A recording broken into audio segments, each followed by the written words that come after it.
everybody. Today I'm going to be coming in with my top 7 coasters at Busch Gardens, Williamsburg. So, I will not be including Grover's Alpine Express. I didn't ride it when I was there. We were just trying to get to everything, and we didn't do the kiddie coaster. So, coming in at number 7, we got Invader, which is their family GCI coaster. Now, GCIs are known for their airtime, their intensity, and well, just being fun all around. And this one really doesn't disappoint, except maybe in the intensity and airtime. But it's still a lot of fun. You got a lot of great turns. That's all it does, really. You have a few airtime hills, some great laterals, actually. Right off the drop, amazing. And the helix is great. So that's Invader for you, number 7. And number 6, we got Loch Ness Monster. The Loch Ness Monster is a classic aerodynamics looping coaster. It's been there forever.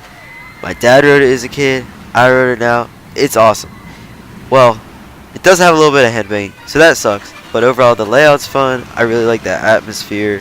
Diving down over the river is just a lot of fun. And that helix is pretty cool as well. Number 5, we got Revolt. Now, this might be controversial for some people because I don't know. Things are controversial sometimes. But my opinion, Revolt is like a pretty good coaster, but not great. Like, for me, it's just missing something because I feel like the theming and that show building is really like lacking.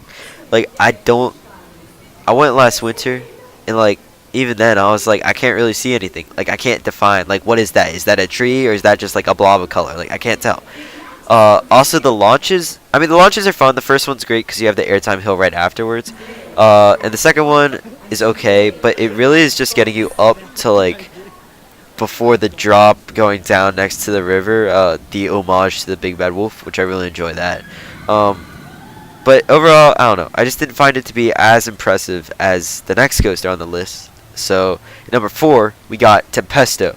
Now, Pesto, again, this is why I said there might be some controversy, is a cloned ride because it's at a bunch of the other Busch Gardens parks. It's a bunch of other parks around the world. So, with the cloned ride, people are like, well, it's not as creative, it's not as unique, and therefore, it's probably not, as good. However, I really enjoyed it. I only rode it once, so maybe I had a really nice ride.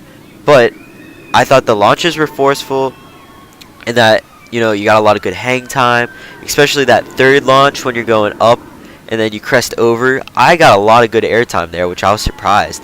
And then going through that roll, you get a lot of hang time. Like, that was really fun. Like, you really think you're going to fall out of your seat. So, I don't know. I liked it. Some other people don't. I mean, the comfort collars are so unnecessary. But, you win some battles, you lose some. So, number 3, we got Griffin. Now, the third and second place coasters on this list are kind of interchangeable. But, in my opinion, Griffin was my first dive coaster. It was really fun. I really loved the drop. That was cool. Some people call it like a one-trick pony, or they're not that interesting or intense, and I'd agree to a point. Like, I actually thought it was kind of intense. I grayed out a bit, but maybe that was just I got really nice rides again. Overall, like, I don't know, it's a nice ride. Again, there's not like many details about it. It's kind of short. It's a dive coaster. You've seen one, you've seen them all.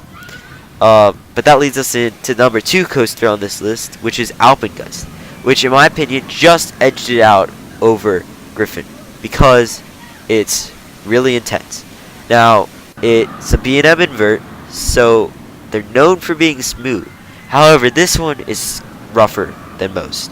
And some people don't like it because of that. But I personally loved it for that exact reason. You have the Cobra Roll, which a lot of people hate. However, I loved it. Like, it was just so intense. You're just being thrown into it. It's crazy. Overall, the whole ride's intense.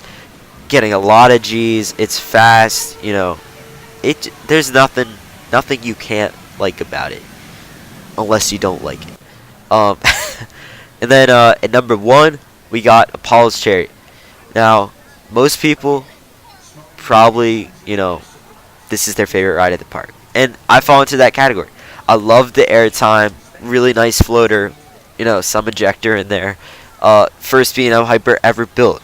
So for how old it is and for being the first one, I really think it's standing up pretty well. The only other B&M Hyper ever to this day is, well, at the time of the recording of this video, is Diamondback at Kings Island. And compared to Diamondback, I think I like this better. It was more forceful. I thought the ejector hills towards the end were amazing. That helix in the middle, actually, you pull some good G's there.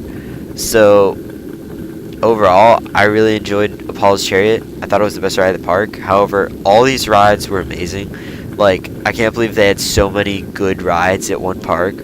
Right now, I think this is my favorite park, probably. That'll probably change as I'm going to like Cedar Point over the summer. So we'll see. But again, thanks for watching this video, and see you next time.